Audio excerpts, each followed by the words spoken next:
A warm welcome to all the students for today's lecture. Today we are going to see an important paradigm called as object-oriented paradigm. Those of you who have already learned C++ must be familiar with this paradigm, but those of you who are new to this particular paradigm will learn something new from today's lecture. Before discussing what is object-oriented paradigm, let us discuss what do you mean by procedural approach.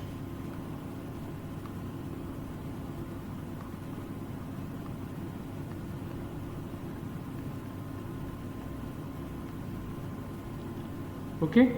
Now, procedural approach, this is a broad term to describe that the programming in such approach is done based on the procedures or functions. Okay. Now, we must be already well versed with the programming language such as C. Now, what happens in C is that we have a main function. Okay. We have a void main function, and then in my program I will have more functions, for example function 1, function 2,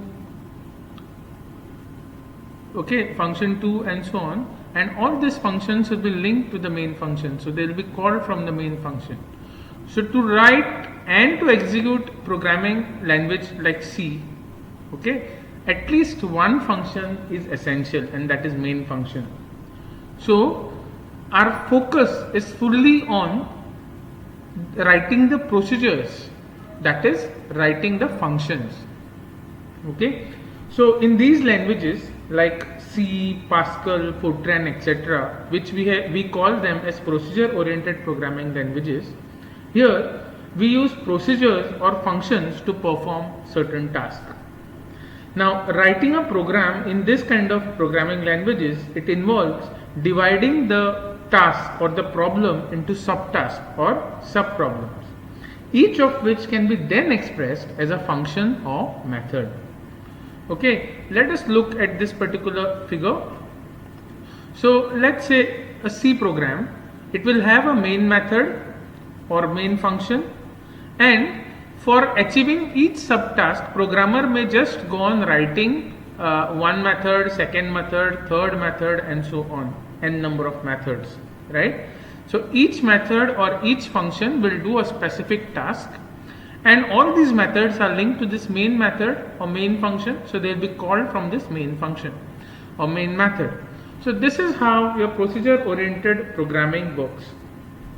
Okay, now in this particular approach, as we know, the programmers, they concentrate on a specific task, okay, and they will write a set of functions or methods to achieve it. For example, you may have somewhere a task, subtask to calculate area of circle,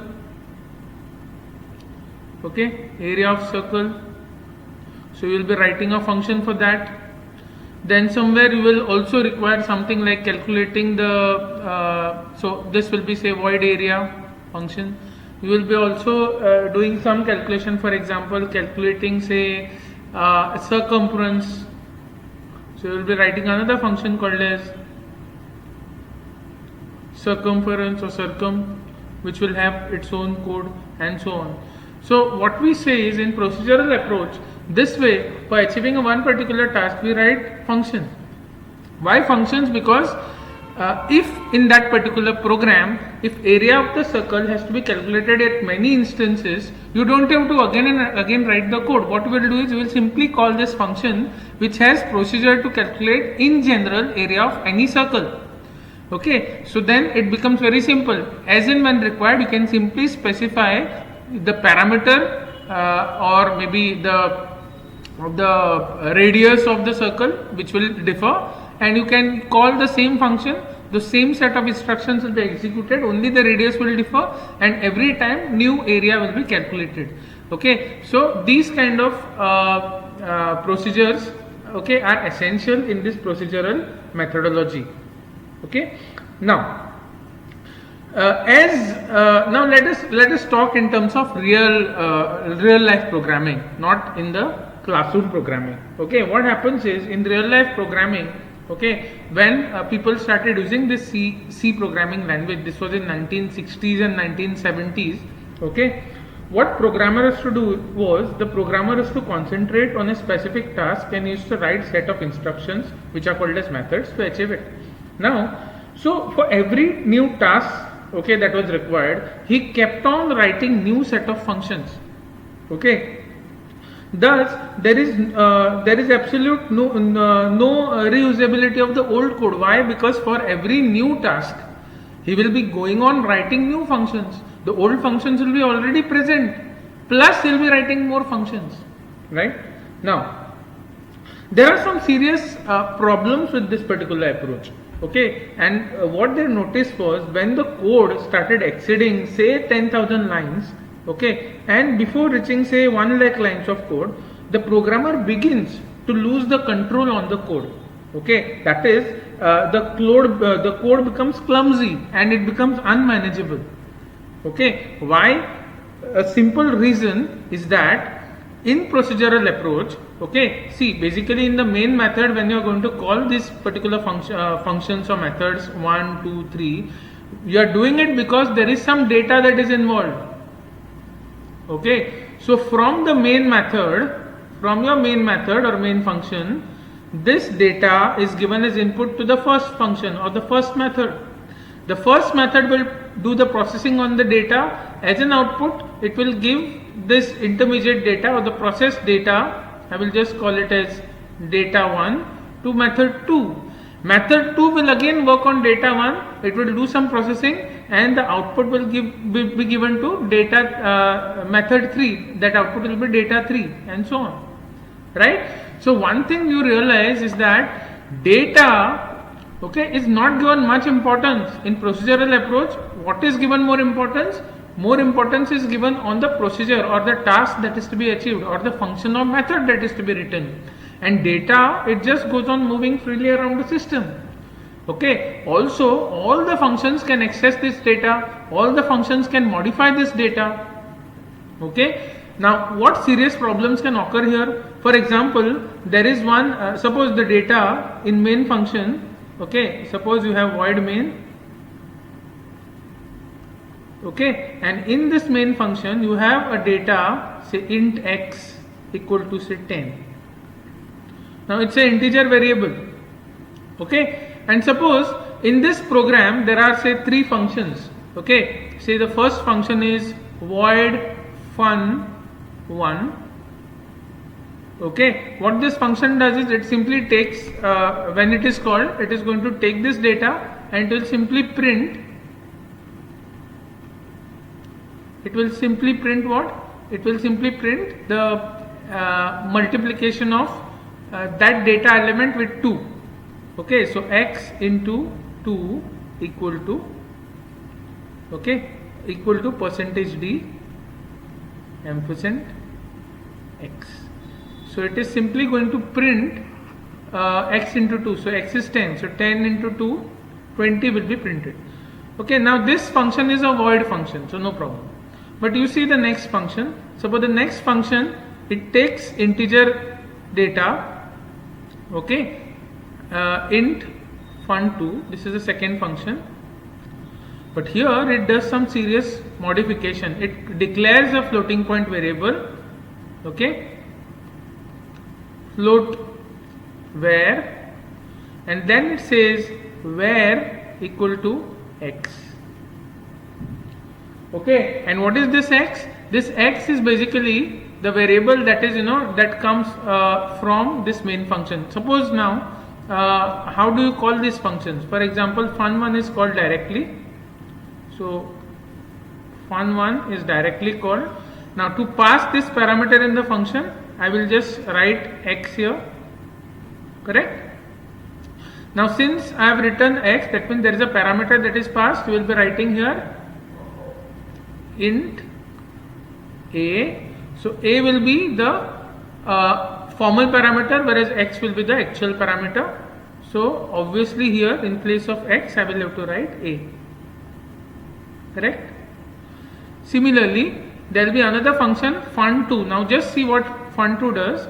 Okay, let's say this fun2, it returns an integer value, or let's say function does not return anything. Okay, it simply takes the integer value. For example, it takes the same integer value. Let's say it takes int, say b. Okay, and here we call this fun2, and we again pass this same x. Okay, function does not return anything, so I will write void here. But internally what function does, it modifies x. See, basically it is going to, this x will be stored in where? Okay, and then suppose it internally calls another function, say fun3, and it is going to pass where? Fine, and that fun3, third function, is simply going to print whatever variable that is being passed. So I will say int p, and this is going to print, say printf %d ampersand p. It is simply going to print this p. Okay, now you see that fun1, so I will show you graphically. You have your main function. So what main function does is, main function gives this integer value x as input to the first function fun1. Okay, now this first function fun1, it does not modify this x, it sends that x as it is. The data is not modified to fun2. Correct? Now this fun2, what it does is, it converts this x into float, because there is a floating point variable. And x is copied in that variable where, and then it passes that floating point value to function 3. So from function 2, if you see function 3, which is internally called, not from main, function 3, okay, function 3, the input that is given to function 3 is nothing but the same variable's value. Okay, suppose x was 10, here also x becomes 10, but now from fun2 the value gets modified. The new value is 10.0, which is a float value that is taken by fun3. Now suppose there is more code here, then from fun3 onwards all the remaining other functions will get the floating point version of this data. Okay, so actually as the number of functions they go on increasing, the programmer actually has got no control over the data which is actually flowing through these functions. Any function can modify the data, any function can play with the data, right? So where is the data security? It can so happen that tomorrow, suppose there are 10 functions, tomorrow one function has to be modified. Okay, so this function here, it is sending the floating point value. Let's say this function tomorrow has to modify, and suppose instead of storing x as floating point variable, now it wants to store x as double variable. Okay, now see, if tomorrow fun2 is changed, okay, instead of float it sends the double variable, then this var over here will be double. So if this function is modified, don't you think this function also will be modified? Right? Fun3 earlier actually it was float, not int. Earlier it was float because it was taking a floating point value. But now since we have changed the data type of a variable in fun2, okay, and fun2 internally calls fun3, okay, the input parameter of fun3 also will be changed. So in place of float p, you will have to make it as double p. Agreed? Similarly, suppose fun3 internally calls some other function, say fun4. Then based on what data is being sent, fun4 also will have to be modified, fun5 also will have to be modified. So the problem with this procedural approach is, one, the data which actually is very crucial, which actually should be a secured data, the programmer is fully focused on writing functions or subtasks or methods, and he totally loses focus on the data. Okay, so data just goes on moving freely around the system. from one function to another. Every function has a capability to access the data and modify the data. Okay. Another problem is tomorrow, suppose in your real life program, suppose you have 100 functions that you have written. That means your big program is doing 100 tasks. If one particular function like this here, if one particular function changes, the code of the function or maybe the data type of the function changes, okay, it will modify this input data that is given to it. As a result, that change has to be reflected in all other functions which are connected to these functions, right? Since one function is modified, other functions which are connected to this function, that means other functions that take input from this function, all the other functions will have to modify. Now it will be very difficult to keep track how many functions are linked to a particular function when the lines of code exceeds 10,000. Okay, so this is what actually happened, when they were actually programming. So that's what I'm saying, that when lines of code, it started exceeding 10,000 lines of code in the industry, and before reaching somewhere around 1 lakh lines of code, the programmers, they found that the code is becoming unmanageable because they cannot track the data. The programmers failed to realize the exact behavior of the code, and they could neither debug nor they could extend it. That was a serious error. Okay, so this was one of the disadvantage of your procedural approach. Okay, but not only this. Now let us talk about the approach that we follow in procedural style. See, basically when you talk about programming language, the programming language, we have constructs like variables are there, structures are there, unions are there. Okay, we have constructs like pointers, right? And there are so many things, functions are there, right? Now if I ask you, if I give you one real life problem, okay, let's say you want to establish a system, okay, real life system for managing college management system. Now as, let's say, a director of that particular college, okay, you will be focusing on, what will be the departments in my college, okay, what will be the functionalities of each departments in my college. Okay, coming down to the next level, you will be thinking, okay, who will be the assets of this particular college. Okay, so you will have principal, you will have teacher, you will have student, you will have accountant who is going to release the salary, right? So each of this entity, when you think in real world, okay, you think that entity as a whole. That means when I say teacher, okay, teacher will have some attributes, right? When you talk about any real life object, that object has certain attributes of properties. For example, if you have a square with you, an object called a square, what will be the attributes of that square? You will have a length, you will have breadth, right? And the parameters like that. Then what will be the functions based on that length and breadth? Okay, the functions or the actions will be calculation of area of that particular square, okay, or calculation of weight of that particular square, or sorry, mass of that particular square. Example, or color is also another attribute, so finding the color is another function, and there are so many other things, right? So when you think about any object, real life object, okay, you think about what are the attributes of that object and what are the different functions that can be performed on the object or by the object on some other objects. So when you are going to think in terms of college management, when you say teacher will have certain attributes. That teacher will have employee ID, teacher will have the name, teacher will also have, say, designation, might be assistant professor, might be associate professor, and so on, right?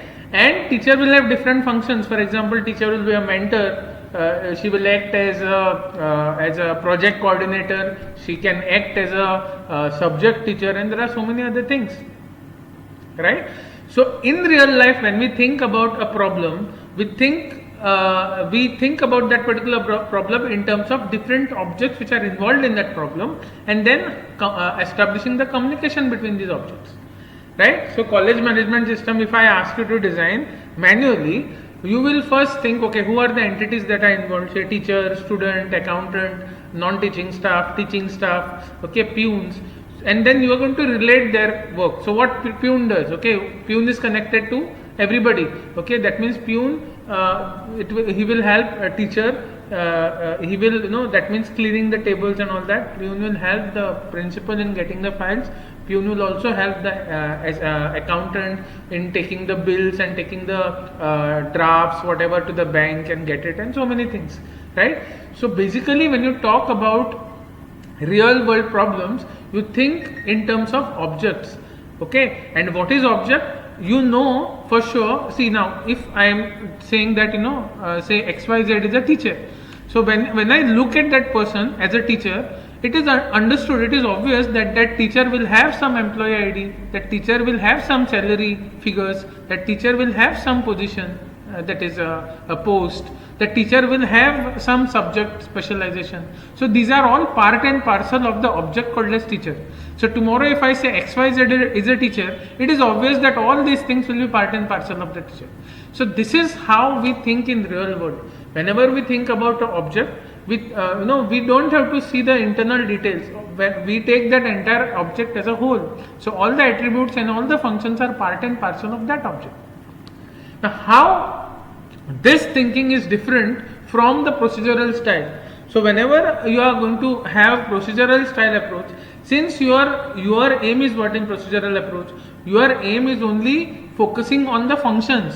So you will be only thinking in terms of computer terms. For example, okay, when I say teacher, okay, what are the different variables that I am going to use for teacher? So then you will say, okay, one character array for name, another character array for say designation, okay, third integer variable for say employee ID, then double variable for salary, then this one function with return type as void, and so you will be actually thinking in terms of computer, in terms of programming language, okay. So whenever we have procedural approach, the programmer is forced to think in terms of computer, the term which computer understands, the programming terms. Whereas for real life problem, when you are solving, you are not thinking in terms of variable. So college management system, if I ask you to design, you will not be thinking in terms of, okay, how many variables I will be using for a teacher. So there are 100 teachers, so 100 variables I will be using for teacher. Or say how many variables I will be using for say peons, there are 200 peons, so 200 variables will be used for peons. Then each another variable for each of these peon is their salaries. So another 100 variables for salary of peon 1, salary of peon 2, and so on. Okay, so it just becomes clumsy and non-manageable, right? So as I was talking about, the college management system is basically the collaboration and coordination of work between the different people. For example, you have a student, right? Student. You have a teacher. Okay, you have an accountant, right? You have a say principal. You have a director, and so on. So these are basically the entities or objects which are involved in communication together to get the work done in college, right? So in real world, when we consider a teacher, we consider him as individual object or individual who has certain attributes and properties. So when I say teacher, I consider this teacher as part and parcel as one object, right? So these are called as the attributes or properties of the teacher, like employee ID, teacher will have name, teacher will have designation, teacher will have a salary, teacher will have certain subjects of command, and teacher will be doing some actions, mentor, class teacher, project guide, okay, and all this together will constitute a teacher. So if we know tomorrow that say John, a particular person called as John, okay, suppose we know that John is a teacher. Okay, if we know that John is a teacher, then it is obvious that John possesses these attributes and performs the actions. However, if we are using procedural approach, a teacher will not be considered as an object, okay, but he will be considered as collection of variables of different types. For example, if in the college, if there are say 40 teachers, just to store the name of the teachers, okay, you will require 40 variables. One variable for each teacher's name. You will require 40 salary attributes. One variable for each, for storing salary of each teacher. Then each designation attribute, 40 designation attributes. Okay, how many? 40. Why 40? Because each variable will be dedicated to one teacher. So 40 teachers, so 40 designation and so on. So in procedural approach, you will be just thinking in terms of variables, and then obviously you will be thinking about the functions. Okay, multiple functions, right? These are the only functions for teachers. So other people like cashier and so on, they will have different functions.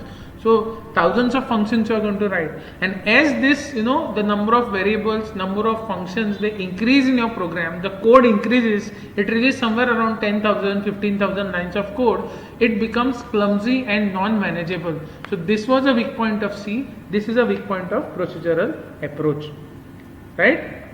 Now how do we rectify this? So we that means there was a software crisis. If you have gone through your C++ object oriented concept, somewhere in late 70s or 80s, okay, there was a serious software crisis, because there were so many projects which were demanded, but programmers were not able to give them the desired output, and that was a serious turning point. People started thinking what to do next.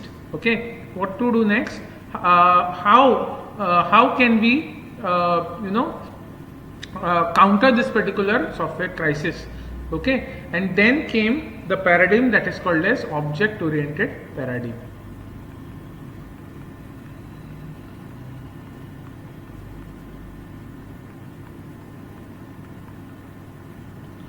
And what happened is the entire thinking process, it changed with the object oriented paradigm. So in object oriented paradigm, the very first entity, the basic entity, happens to be an object. Okay, a basic entity happens to be an object. So what is an object? Object is basically a root entity in object oriented systems, right? So what object contains? Object contains data. Okay, what is data? We have already called it as attributes, right? Object contains data or attributes, plus it contains the code or function, which is also called as method, okay, to manipulate those attributes. To manipulate the attributes. Right? So object basically is you can say it's a primary entity. So all the concepts of object oriented paradigm, it basically revolves around that one entity called as object. So what object contains? Object contains data, and object also contains the code to manipulate the data. Okay, for example, if I say Raju is a person, okay, Raju as an object will have certain properties. It is obvious that Raju will have some name, he will have some age, he will have some sex, and some actions that he can do. For example, talking, walking, eating. So Raju is a person. Okay, so Raju has these attributes. So this is called as an object. Now the next question comes is, okay, when I say Raju is a person, every person will have these attributes. Agreed? These are called as attributes, and these are called as methods or functions. Please note, in Java, functions are called as methods. So we won't be addressing anymore these terms as functions. We'll be calling them as methods. Okay, and these are attributes or properties. Fine. So one thing is very obvious, that Raju is a person. Now what is person? If Raju possesses these properties, then it is obvious that any other name who is a person will also possess these same properties, right? So when I say Raju is a person, Raju is an object. He exists physically, but person does not exist physically. Person is just a blueprint. Okay, so what is this person? So first concept we have already seen, object. Person basically is an entity called as class.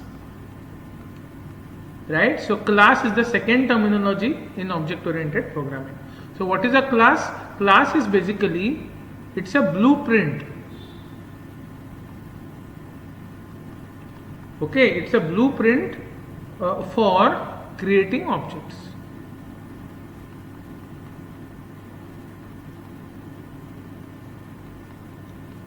Okay. So for this particular object called as Raju, okay, the class is nothing but, class is a category to which the object belongs. So class is nothing but, it is a category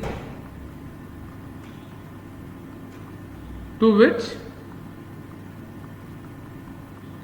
an object belongs.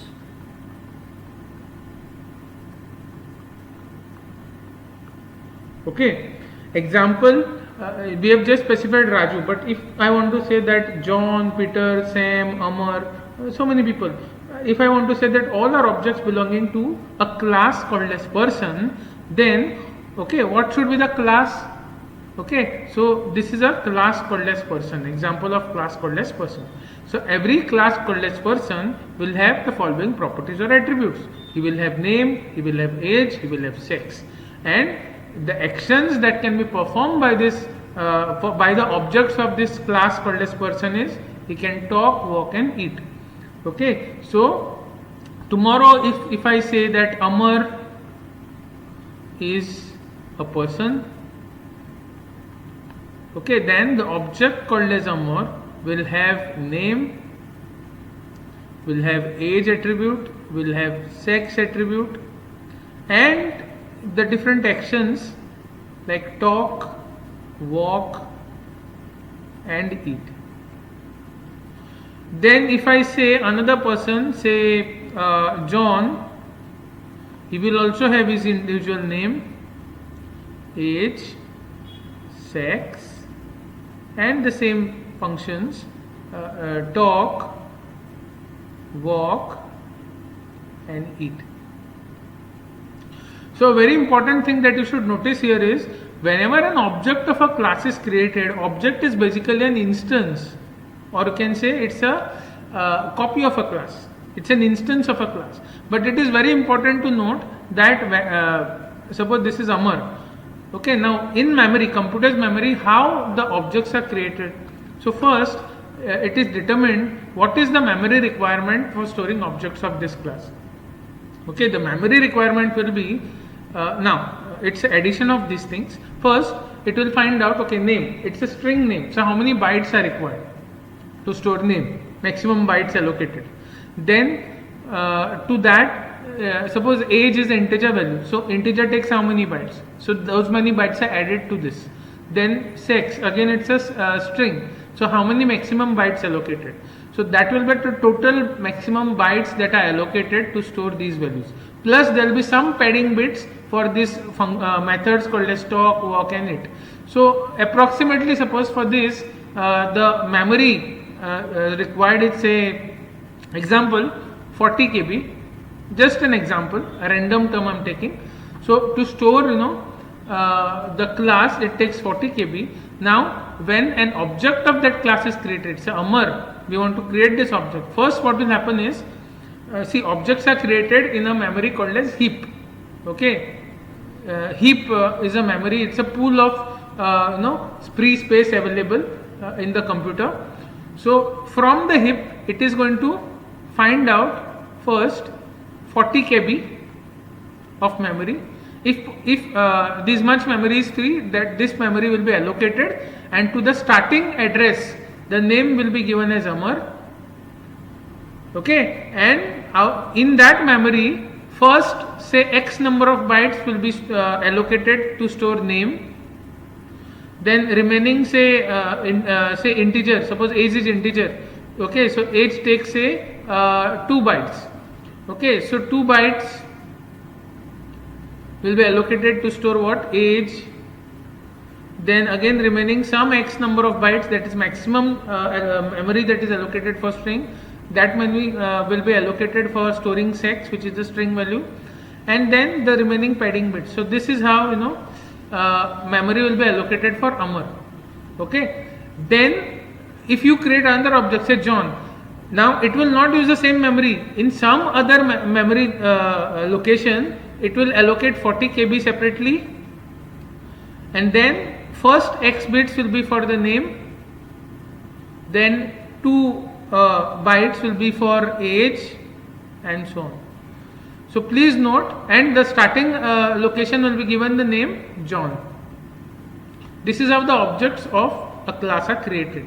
Now it is very essential to note that when I say name, although in the class there is a name attribute, but when object is created, this is a local copy for Amar, this is a local copy for John.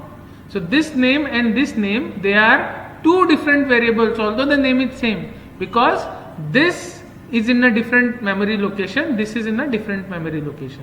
Okay, there won't be any name conflict because the content of this object, okay, cannot be directly accessed by any other objects outside without permission. There is a security lock.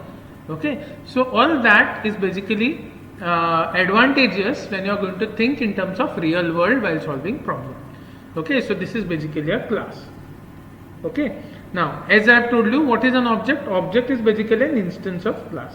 So for example, if we know Tommy is a dog, then Tommy is an object and dog is a class. Okay, now let us see in Java how can we create class and how can we create objects. Okay, just see this program. In Java, the class is created with a keyword called as class. Now this C is not capital, keyword called as class. The convention tells that whenever you are going to create a class name, the class name should always start with a capital letter. So that's why person is the class that we have created, right?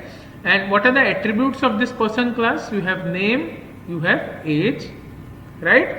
Now notice that if it was C++ program, then the class ends with a semicolon. But in Java, the class does not end with semicolon.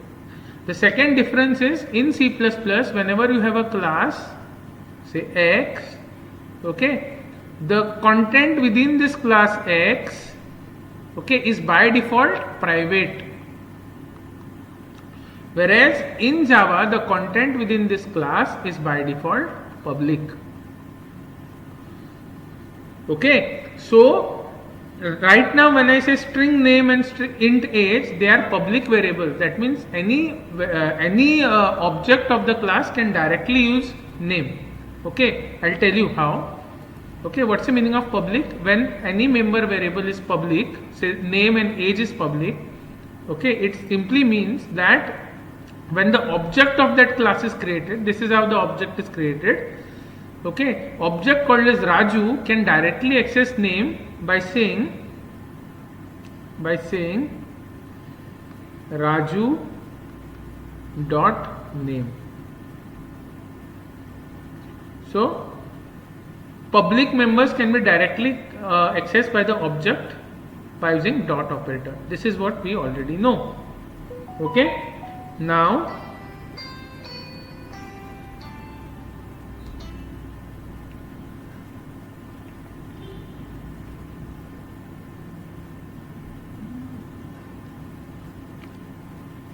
start.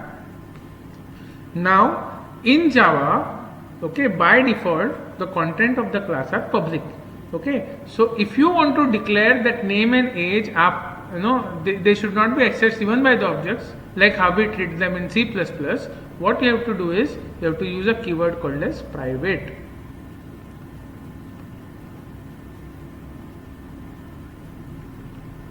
So when you are going to use this keyword called as private, the data elements or the attributes of the class will not be accessed by the object of the class. Object will not be allowed to access it, but there will be member functions in the class like talk, eat. They can internally access this particular name.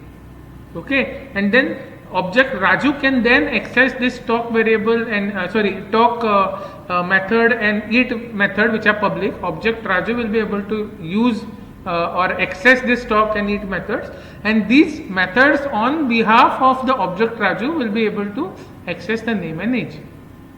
Okay, so this is what we had already learned in C++. Same thing is also valid for Java. Only thing is that by default the visibility label is public. Okay, now let's continue.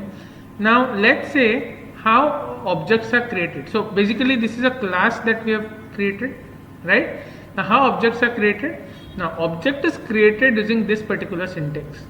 Now you know that in C, C++ also, whenever there is equal to, which is an assignment operator, the content of the right hand side of equal to, this part is evaluated first, this is executed first, and the result is then stored in the left hand side, right? So if I have something like int x equal to 10, okay, so what will happen is 10, which is a number, will be then stored in x. That's the meaning of it, right?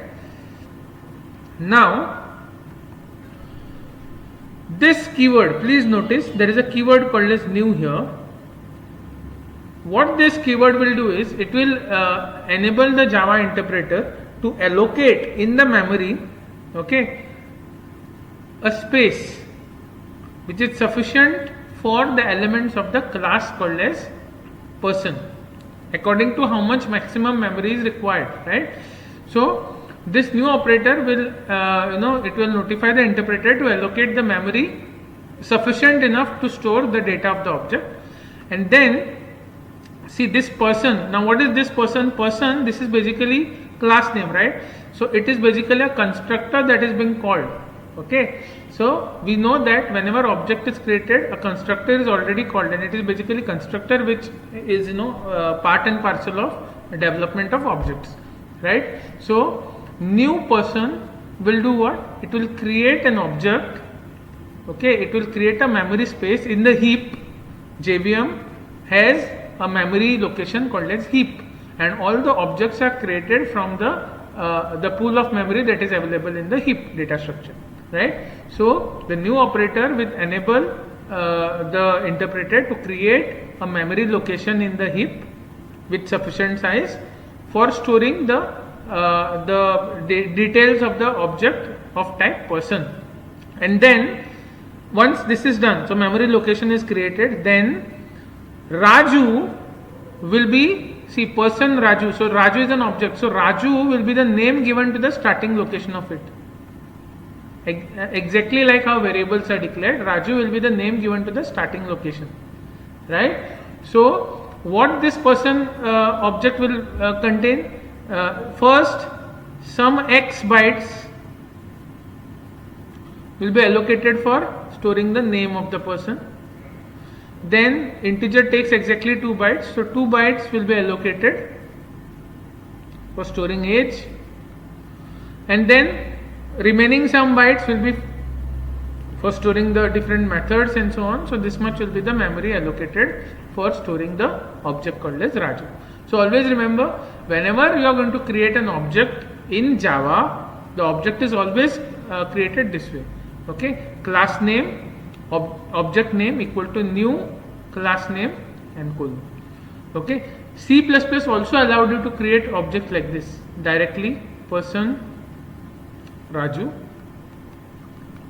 However, in Java we don't use this syntax. We don't use it this way. We have to always use the shorthand is not used in Java. We always use this particular syntax in creating the object. We shall see more about it as we proceed further. Fine. Now let us go to the next concept, that is called as encapsulation. So third concept of object oriented programming is encapsulation.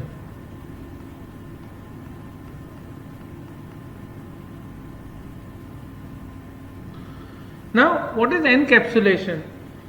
See, basically if you see this class, okay, if you see this class, right, suppose I declare this as private, this as private, okay. So basically what is class? Class, it binds the attributes and the methods together, so they are not scattered here and there. So class basically what it does, whatever attributes or properties which are required to represent person object and whatever actions which are required to represent person object, those properties and methods, they are bundled together or they are capsulated together, okay, into a data structure. So what is encapsulation? Encapsulation is a mechanism where the data, that is variables, and code, that is methods, that act on data are they tied together, or they are bound together into a data structure called as a class, and this is called as encapsulation. Okay, again we will take an example. An example of this is, say I have a class called as dog. Now dog has different properties. For example, dog has a name, age and color. So these are the properties of dog. Now let's say I have just written some functions, say get info, which takes n, a and col as 3 parameters, fine, and it is basically used to print the name of the dog, the age of the dog and color of the dog, right? So this is one class that I have created in Java. Now, so this is a class called as dog. Now there is another class that I write into this Java program. Now this class, it houses the static void main method. Okay, so when you are going to save this program, the name of the Java program should be demo, because although there are 2 classes, the main method resides in demo class. Okay, so interpreter also, remember that whenever interpreter executes the program, it executes from the main void main function. So void main is the starting point. So it will not read all this. It will first read the first line over here, dog d equal to new dog. So when it reads this particular line here, okay, when it reads this particular line here, it finds out that dog is not a keyword. It is not like int, float and all. It's not a keyword. That means that there must be some class.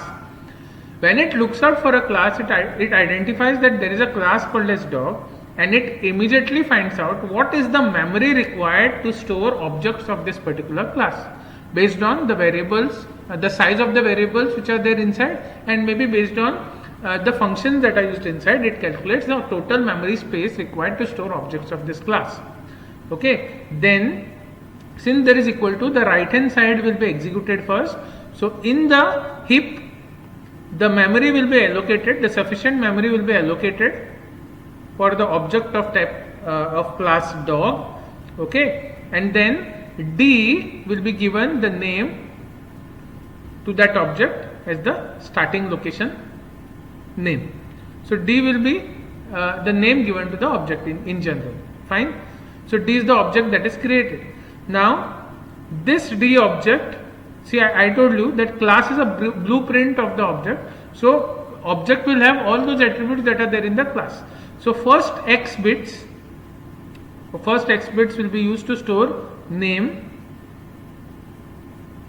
then remaining say 2 bytes will be used to store age, then since again string, x bytes will be used to store color, and finally the remaining will be for memory for we call them as padding bits for the functions, right? So this is the this is what happens in the heap, that is in the memory, when this line is executed. Then the interpreter goes to the next line here, and it finds out that object D is calling getInfo function. Okay, so as you know, D will have its localized copy of getInfo function, right? And this getInfo function, okay, you pass 3 parameters for this getInfo function. One is Jimmy, which is a string value. Second is 8.0f. See, please note, in Java, whenever you want to declare a floating point variable, f should be appended to the end. So that notifies that it's the floating point value. So Jimmy is the string that is given as input. Second is 8.0 floating point value. Third is brown. That means Jimmy, whose age is 8 years and is brown in color. Example. Now see, this is a call made. Object is calling the getInfo function. So getInfo function will be called, and then these are the actual parameters, these are the formal parameters. So when call gets linked to the code, you know that actual parameters are copied in the formal parameters. So okay, so what will happen? Variable n, okay, variable n will be Jimmy,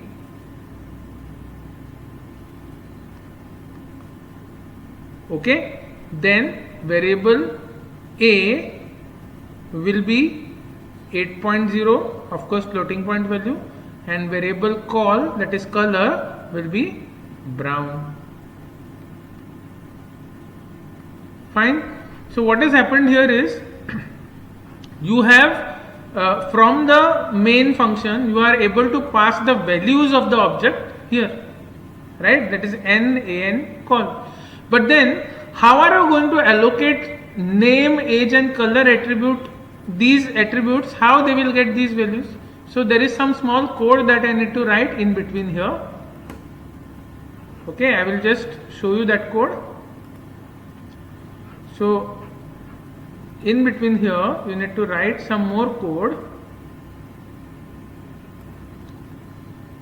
and that code I am going to write now. The code is, the very first thing, what will be name now? So whatever value that is been that you have got in n, variable n, that you are going to copy in name, right? So you will say name equal to n. Okay, then age equal to A and color equal to call. Okay, then what will happen? So when see, this get info function is basically accessing the name, that is a name of the object D, because it is object D who is calling the function. So this Jimmy, which is copied in here, will be stored in the name attribute of object called as D, right? So the name becomes Jimmy here. Similarly, 8 that you have passed from here will be stored in variable A, and then that A will be copied in age attribute of object D. Why? Because it is object D who has accessed this particular function. So age will be 8.0 floating point, and then the color that you have passed, that is brown, will be stored in this call, and that call will be assigned to color attribute of object D. Why? Because it is D who is calling this getInfo function. So color attribute of D will be brown, right? So this is how you are going to write a simple class, okay, called as dog, and then through this particular main function, okay, you are going to call an object and you are going to pass a value. So this is how classes and objects can be created. So that is it for today's lecture. In the next lecture we are going to see the further properties, that is abstraction and so on.